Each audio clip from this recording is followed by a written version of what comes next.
When choice is denied, चयन के अधिकार का उल्लंघन। यानी हमें चयन का अधिकार है, फिर भी उसका उल्लंघन किस प्रकार होता है, आइए इसके एक उदाहरण के द्वारा समझते हैं। अंसारी नगर के अभिरामी नामक एक छात्रा ने दिल्ली में व्यावसायिक पाठ्यक्रम में पढ़ने के लिए एक क्षेत्रीय कोचिंग संस्थान के 2 वर्षीय पाठ्यक्रम में नाम दर्ज करवाया। पाठ्यक्रम में भाग लेने के समय पूरे 2 वर्ष के अध्ययन के लिए करीब 61,020 रुपये जमा किए, लेकिन उसने पाया कि पढ़ाई का स्तर वहाँ ठीक नहीं, इसलिए उसने साल के अंत में पाठ्यक्रम को छोड़ देने का निश्चय किया। जब उसने 1 साल का पैसा लौटाने की बात की तो उस संस्था ने उसे देने से मना कर दिया। जब उसने जिला उपभोक्ता न्यायालय में मुकदमा किया तो न्यायालय ने संस्था को यह कहते हुए 28,000 रुपये लौटाने का आदेश दिया कि छात्रा को चुनने का अधिकार है। संस्थान ने पुनः राज्य उपभोक्ता आयोग में अपील की। राज्य उपभोक्ता आयोग ने जिला न्यायालय के निर्देश को सुरक्षित रखते हुए आगे संस्थान को बेकार की अपील करने के लिए 25,000 का दंड भी लगाया। उसने संस्थान को 7,000 रुपये मुआवजे और याचिका खर्च के रूप में छात्रा को देने के लिए भी कहा। राज्य आयोग ने सभी शिक्षण संस्थाओं और व्यावसायिक संस्थाओं को विद्यार्थियों से पूरे साल की फीस को एडवांस में लेने से भी मना किया। आयोग के अनुसार इस आदेश का उल्लंघन करने पर दंड शुल्क भरना पड़ सकता है, साथ ही संस्था को जेल भी हो सकती है। What do we understand from this incident? When choice is denied, what do we understand from this incident? Any consumer who receives a service in whatever capacity, regardless of age, gender and nature of service, has the right to choose whether to continue to receive the service. You want to buy toothpaste and the shop owner says that they can sell the toothpaste only if you buy a toothbrush. If you are not interested in buying the brush, your right to choice is denied. हम इस घटना से समझते हैं, क्या समझते हैं, किसी भी उपभोक्ता को जो कि किसी सेवा को प्राप्त करना चाहता है, चाहे वह किसी भी आयु या लिंग का हो या किसी भी तरह की सेवा प्राप्त करता हो, उसको सेवा प्राप्त करते हुए हमेशा उसे चुनने का अधिकार होगा। तो आपके चुनने के अधिकार का उल्लंघन होगा जब हम उसकी शर्त को ज़बरदस्ती मानेंगे। कभी कभी जब जैसे कि एक उदाहरण द्वारा देखते हैं कि कभी कभी जब हम नया गैस कनेक्शन लेते हैं तो गैस सिलेंडर उसके साथ एक चूल्हा भी लेने के लिए दबाव कंपनी डालती है। इस प्रकार कई बार हमें उन वस्तुओं को खरीदने के लिए भी दबाव डाला जाता है जिनको खरीदने की हमारी इच्छा बिल्कुल नहीं होती, तब आपके चुनने का अधिकार का उल्लंघन होता है। Where should consumers go to get justice? Read again the case of Reggie, Matthew and Abirami given earlier in the chapter. These are some examples in which consumers are denied their rights.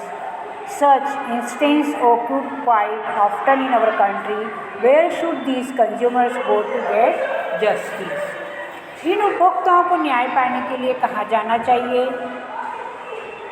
रेजी, Matthew और अभिरामी के प्रकरणों को पुनः हमें देखेंगे। ऐसी घटनाएं अक्सर हमारे देश में घटित होती रहती है। इस स्थिति में उपभोक्ताओं को न्याय पाने के लिए कहाँ जाना चाहिए? Consumers have the right to seek redressal against unfair trade practices and exploitation. If any damage is done to a consumer, she has the right to get compensation depending on the degree of damage.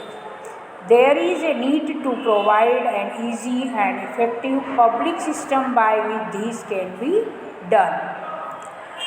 The consumer can file a complaint before the appropriate consumer forum on his or her own with or without the service of lawyers. उपभोक्ताओं को अनुचित सौदेबाजी और शोषण के विरुद्ध क्षतिपूर्ति निवारण का अधिकार है। ऐसी घटनाएं अक्सर हमारे देश में घटित होती रहती है। इस स्थिति में उपभोक्ताओं को न्याय पाने के लिए कहा जाना चाहिए। उपभोक्ताओं को अनुचित सौदेबाजी और शोषण के विरुद्ध क्षतिपूर्ति निवारण का अधिकार है। उपभोक्ता केंद्र के सम्मुख अपनी शिकायत दर्ज करा सकता है, स्वयं किसी वकील के साथ वकील की सेवा के बिना भी। अब हम श्री प्रकाश के मामले को लेते हैं। These days, consumer as an individual or as a group called class action suit file a complaint both physically or through internet and conduct the case through video conferencing। अब हम भी प्रकाश के मामले को लेते हैं। हम प्रकाश के मामले को लेते हैं। इन्होंने अपनी बेटी की शादी के लिए अपने गांव एक मनी ऑर्डर भेजा। उनकी बेटी को उस समय मनी ऑर्डर नहीं मिला, पैसे प्राप्त नहीं हुए, यहाँ तक कि महीनों बाद भी नहीं पहुँचा। प्रकाश ने नई दिल्ली के एक जिला स्तर के उपभोक्ता अदालत में मुकदमा दर्ज किया। आजकल उपभोक्ता एक व्यक्ति के रूप में या एक समूह के रूप में, जिसे क्लास एक्शन सूट कहा जाता है, शारीरिक रूप में अथवा इंटरनेट के माध्यम से अपनी शिकायत दर्ज करवा सकते हैं और वीडियो कॉन्फ्रेंसिंग के द्वारा अपने मुकदमों की कार्यवाही करवा सकते हैं। The consumer movement in India has lead to the formation of various organisation locally known as consumer forums or consumer protection councils. They guide consumers on how to file cases in the consumer court. On many occasions, they also represent individual consumers in consumer courts. These voluntary organizations also receive financial support from the government for creating awareness among people.